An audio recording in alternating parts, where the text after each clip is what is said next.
after ng distribution ng mga dapat niyang ipamahagi sa mga tao sa Davao del Norte sa Davao Occidental, dito siya dumiretso sa Peoplesville sa Kalinan District,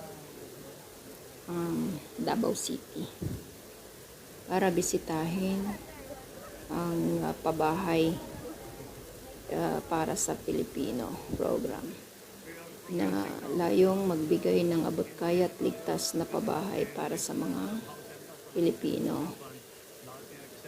Sinabi rin niya na mananatili muna sa Davao City si Department of Public Works and Highways na si Secretary Vince Dizon upang bisitahin ang mga komunidad na naaapektuhan ng baha dulot ng habagat at bumuo ng mga hakbang para tugunan ang baha sa lugar.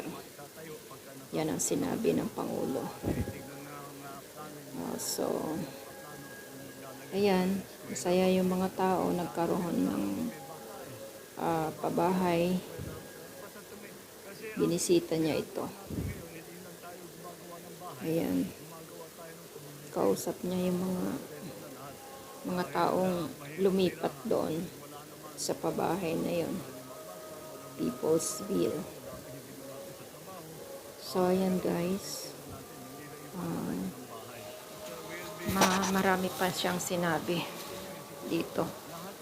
Maring maglagay ng or magdagdag ng pabahay dito kasi nga maraming bata. So yan ang balita dito na siya ay pumunta at binisita ang pabahay na to, Peoplesville. So ayan na yun guys,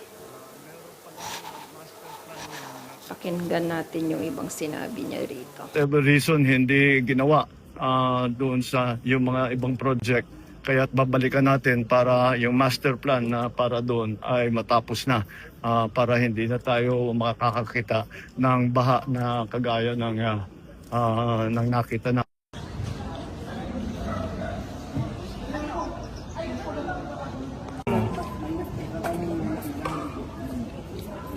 Ayun lang, may iba pa.